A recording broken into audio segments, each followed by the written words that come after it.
আসসালামু আলাইকুম। দর্শক, আপনি যদি কোনো মেডিসিন দেখেই তার কাজ কি বলে দিতে চান, তাহলে এই ভিডিওটি আপনার জন্য। এই ভিডিওতে এমন কিছু কৌশল আপনাকে জানানো হবে যাতে আপনি প্রায় 90% ঔষধ দেখা মাত্রই বলে দিতে পারবেন যে ওষুধটি কিসের জন্য প্রেসক্রাইব করা হয়েছে এবং এর কাজ কি। জানতে হলে ভিডিওটি না টেনে দেখতে থাকুন এবং ভিডিওটি থেকে যদি কিছু শিখতে পারেন তাহলে অবশ্যই চ্যানেলটিকে সাবস্ক্রাইব করে পাশে থাকা বেল বাটন প্রেস করে রাখুন যাতে এরকম আরও শিক্ষামূলক ভিডিও আপলোড করার সাথে সাথে আপনি নোটিফিকেশান পেয়ে যান। সাথে আছি আমি মোহাম্মদ ফিরোজ আহমেদ, বাংলাদেশ ফার্মেসি কাউন্সিল কর্তৃক নিবন্ধিত এ গ্রেড ফার্মাসিস্ট।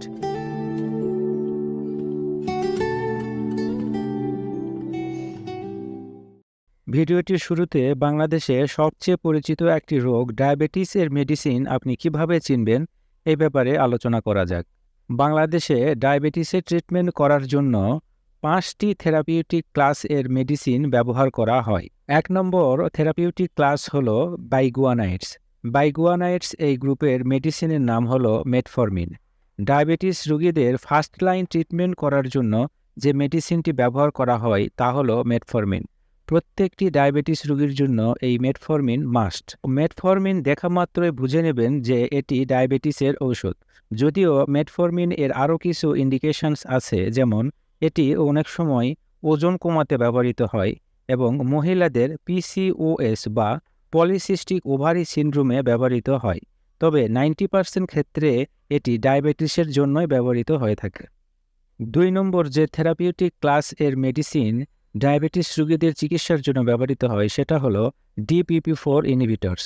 এই DPP4 ইনহিবিটরস থেরাপিউটিক ক্লাসের মেডিসিনগুলো হলো লিনাগ্লিপটিন, ভিলডাগ্লিপটিন, সাক্সাগ্লিপটিন, সিটাগ্লিপটিন, অ্যালোগ্লিপটিন। লক্ষ্য করে দেখুন প্রত্যেকটা মেডিসিনের শেষেই গ্লিপটিন লেখা। যদি কোনো মেডিসিনের জেনেরিক নেমের শেষে গ্লিপটিন লেখা দেখেন তাহলে চোখ বন্ধ করে বুঝে নেবেন যে এটি ডায়াবেটিসের ওষুধ। 3 নম্বর যে থেরাপিউটিক ক্লাসের মেডিসিন ডায়াবেটিস রোগীদের চিকিৎসায় ব্যবহৃত হয় সেটা হলো SGLT2 ইনহিবিটরস। এই SGLT2 ইনহিবিটরস গ্রুপের মেডিসিনগুলো হলো এম্পাগ্লিফ্লোজিন, ক্যানাগ্লিফ্লোজিন, ডাপাগ্লিফ্লোজিন, বেক্সাগ্লিফ্লোজিন, R2গ্লিফ্লোজিন। তাহলে একটু খেয়াল করে দেখেন প্রত্যেকটা মেডিসিনের শেষে গ্লিফ্লোজিন লেখা। যদি কোনো মেডিসিনের জেনেরিক নামের শেষে গ্লিফ্লোজিন লেখা দেখেন তাহলে চোখ বন্ধ করে বুঝে নেবেন যে এটি ডায়াবেটিসের ওষুধ। 4 নম্বর যে থেরাপিউটিক ক্লাসের মেডিসিন ডায়াবেটিস রোগীদের চিকিৎসায় ব্যবহৃত হয় সেটা হলো সালফোনাইল ইউরিয়া গ্রুপের মেডিসিন। এই সালফোনাইল ইউরিয়া গ্রুপের মেডিসিনগুলোর মধ্যে হলো গ্লিমিপেরাইড, গ্লিবেনক্লামাইড, ক্লোরপ্রোপামাইড, গ্লিপিজাইড, গ্লিক্লাজাইড, টোলাজামাইড, টলবিউটামাইড। লক্ষ্য করে দেখুন প্রত্যেকটা মেডিসিনের শেষেই আইডিই বা নাইড, মাইড, রাইড, জাইড। যদি কোনো মেডিসিনের জেনেরিক নেওয়ার শেষে এই রাইড, মাইড, জাইড বা আইডিই লেখা দেখেন তাহলে চোখ বন্ধ করে বুঝে নেবেন যে এটি ডায়াবেটিসের মেডিসিন। 5 নম্বর যে থেরাপিউটিক ক্লাসের মেডিসিন ডায়াবেটিস রোগীদের চিকিৎসায় ব্যবহৃত হয় সেটি হলো ইনসুলিন।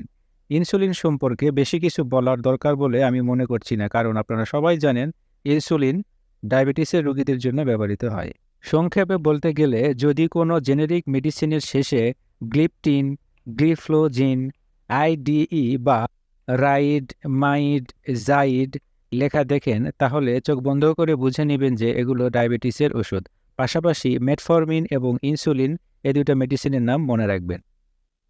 এখন ব্লাড প্রেশার নিয়ন্ত্রণের জন্য যেসব মেডিসিন ব্যবহার করা হয় সে সকল মেডিসিন কিভাবে আমরা দেখা মাত্রই চিনতে পারবো সে ব্যাপারে আলোচনা করা যাক। ব্লাড প্রেশার বা উচ্চ রক্তচাপ নিয়ন্ত্রণের জন্যও 5টি থেরাপিউটিক ক্লাসের মেডিসিন ব্যবহার করা হয়।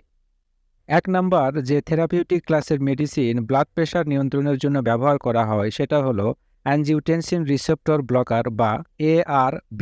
এই ARB গ্রুপের মেডিসিনগুলো হলো লোসার্টান, টেলমিসার্টান, অলমিসার্টান, ভালসার্টান, ক্যান্ডিসার্টান, ইরবিসার্টান, ইপ্রোসার্টান। লক্ষ্য করে দেখুন প্রত্যেকটা মেডিসিনের শেষেই সার্টান লেখা। যদি কোনো মেডিসিনের জেনেরিক নেমের শেষে এই সার্টান লেখা দেখেন তাহলে চোখ বন্ধ করে বুঝে নেবেন যে এটি ব্লাড প্রেশার বা উচ্চ রক্তচাপ নিয়ন্ত্রণের জন্য একটি মেডিসিন। 2 নম্বর যে থেরাপিউটিক ক্লাসের মেডিসিন উচ্চ রক্তচাপ নিয়ন্ত্রণের জন্য ব্যবহৃত হয় সেটা হলো ক্যালসিয়াম চ্যানেল ব্লকার বা সিসিবি। এই সিসিবি থেরাপিউটিক ক্লাসের মেডিসিনগুলো হলো অ্যামলোডিপিন, সিলনিডিপিন, ফিলোডিপিন, ইসরাডিপিন, নিকারডিপিন, নিফেডিপিন, নিসলডিপিন। লক্ষ্য করে দেখুন প্রত্যেকটা মেডিসিনের শেষেই ডিপিন। যদি কোনো মেডিসিনের জেনেরিক নামের শেষে এই ডিপিন লেখা দেখেন তাহলে চোখ বন্ধ করে বুঝে নেবেন যে এটি উচ্চ রক্তচাপ বা হাই ব্লাড প্রেশার নিয়ন্ত্রণের জন্য একটি মেডিসিন। 3 নম্বর যে থেরাপিউটিক ক্লাসের মেডিসিন উচ্চ রক্তচাপ নিয়ন্ত্রণের জন্য ব্যবহৃত হয় সেটা হলো এসিই ইনহিবিটরস বা অ্যানজিওটেনসিন কনভার্টিং এনজাইম ইনহিবিটরস। এই এসিই ইনহিবিটরস থেরাপিউটিক ক্লাসের মেডিসিনগুলো হলো রামিপ্রিল, বেনাজেপ্রিল, লিসিনোপ্রিল, ক্যাপটোপ্রিল, পেরিন্ডোপ্রিল, ফসিনোপ্রিল। লক্ষ্য করে দেখুন প্রত্যেকটা মেডিসিনের শেষেই প্রিল। যদি কোনো মেডিসিনের জেনেরিক নামের শেষে এই প্রিল লেখা দেখেন তাহলে চোখ বন্ধ করে বুঝে নেবেন যে এটি ব্লাড প্রেশার নিয়ন্ত্রণের জন্য একটি মেডিসিন। 4 নম্বর যে থেরাপিউটিক ক্লাসের মেডিসিন উচ্চ রক্তচাপ নিয়ন্ত্রণের জন্য ব্যবহৃত হয় সেটা হলো বিটা ব্লকার। এই বিটা ব্লকার থেরাপিউটিক ক্লাসের মেডিসিনগুলো হলো মেটোপ্রোলল, প্রোপ্রানোনল, অ্যাটেনোলল, কার্ভেডিলল, বিসোপ্রোলল, লাবিটানল, নেবিভোলল, ন্যাডিলল, অ্যাসিবিউটোলল, টিমোলল। লক্ষ্য করে দেখুন প্রত্যেকটা মেডিসিনের নামের শেষেই লল। যদি কোনো মেডিসিনের থেরাপিউটিক ক্লাসের শেষে এই এলওএল বা ওএলওএল দেখেন তাহলে চোখ বন্ধ করে বুঝে নেবেন যে এটি ব্লাড প্রেশার নিয়ন্ত্রণের একটি মেডিসিন। 5 নম্বর যে থেরাপিউটিক ক্লাসের মেডিসিন ব্লাড প্রেশার নিয়ন্ত্রণের জন্য ব্যবহৃত হয় সেটা হলো আলফা ব্লকার্স। এই আলফা ব্লকার্স থেরাপিউটিক ক্লাসের মেডিসিনগুলো হলো ডক্সাজোসিন, প্রাজোসিন, টেরাজোসিন, টামসোলোসিন, সিলোডোসিন, আলফোজোসিন। লক্ষ্য করে দেখুন প্রত্যেকটা মেডিসিনের শেষেই সিন। যদি কোনো মেডিসিনের জেনেরিক নামের শেষে এই সিন লেখা দেখেন তাহলে বুঝে নেবেন যে এটি ব্লাড প্রেশার নিয়ন্ত্রণের একটি ওষুধ।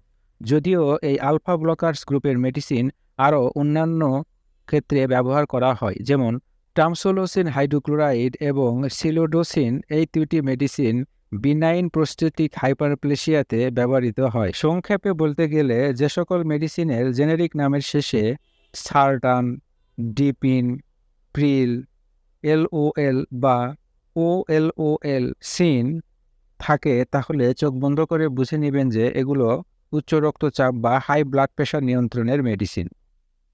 রক্তের কোলেস্টেরল কমানোর জন্য যে থেরাপিউটিক ক্লাসের মেডিসিনগুলো ব্যবহার করা হয় সেটি হলো এইচএমজি-CoA রিডাকটেজ ইনহিবিটরস বা স্টেটিনস। এই স্টেটিন থেরাপিউটিক ক্লাসের মেডিসিন হলো অ্যাটোরভাস্টেটিন, রোসুভাস্টেটিন, ফ্লুভাস্টেটিন, লোভাস্টেটিন, পিটাভাস্টেটিন, প্রাভাস্টেটিন, সিমভাস্টেটিন। লক্ষ্য করে দেখুন প্রত্যেকটা মেডিসিনের শেষেই স্টেটিন লেখা আছে। যদি কোনো মেডিসিনের জেনেরিক নামের শেষে স্টেটিন লেখা দেখেন তাহলে চোখ বন্ধ করে বুঝে নেবেন যে এটি রক্তের কোলেস্টেরল কমানোর জন্য একটি মেডিসিন। গ্যাস্ট্রিক অ্যাসিড নিয়ন্ত্রণের জন্য যে সকল মেডিসিন ব্যবহার করা হয় এখন আমরা সেই মেডিসিনগুলো কিভাবে চিনব সে ব্যাপারে কথা বলা যাক। গ্যাস্ট্রিক অ্যাসিড নিয়ন্ত্রণের জন্য মূলত 2 ধরনের থেরাপিউটিক ক্লাসের মেডিসিন ইউজ করা হয়। 1 নম্বর থেরাপিউটিক ক্লাস হলো পিপিআই বা প্রোটন পাম্প ইনহিবিটরস।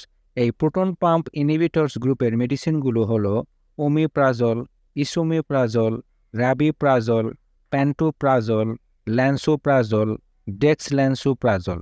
লক্ষ্য করে দেখুন প্রত্যেকটা মেডিসিনের শেষেই প্রাজল। যদি কোনো মেডিসিনের জেনেরিক নামের শেষে এই প্রাজল লেখা দেখেন তাহলে চোখ বন্ধ করে বুঝে নেবেন যে এটি গ্যাস্ট্রিক অ্যাসিড নিয়ন্ত্রণের একটি মেডিসিন। 2 নম্বর যে থেরাপিউটিক ক্লাসের মেডিসিন গ্যাস্ট্রিক অ্যাসিড নিয়ন্ত্রণের জন্য ব্যবহৃত হয় সেটা হলো H2 রিসেপ্টর ব্লকার বা হিস্টামিন 2 রিসেপ্টর ব্লকার। এই হিস্টামিন 2 রিসেপ্টর ব্লকার গ্রুপের মেডিসিনগুলো হলো সিমেটিডিন, রেনিটিডিন, ফামোটিডিন, নিজাটিডিন। লক্ষ্য করে দেখুন প্রত্যেকটা মেডিসিনের শেষেই টিডিন লেখা। যদি কোনো মেডিসিনের জেনেরিক নেমের শেষে টিডিন লেখা দেখেন তাহলে চোখ বন্ধ করে বুঝে নেবেন যে এটি গ্যাস্ট্রিক অ্যাসিড নিয়ন্ত্রণের একটি মেডিসিন। সংক্ষেপে বলতে গেলে, যদি কোনো মেডিসিনের শেষে প্রাজল বা টিডিন লেখা দেখেন, তাহলে বুঝে নেবেন যে এগুলো গ্যাস্ট্রিক অ্যাসিড নিয়ন্ত্রণের মেডিসিন। দর্শক, আজকে এ পর্যন্তই। বাকি আরও কিছু ট্রিক্স নিয়ে কথা হবে দেখা মাত্র বলে দিন কোন মেডিসিন কী কাজ করে এই সিরিজের দ্বিতীয় ভিডিওতে। ধন্যবাদ।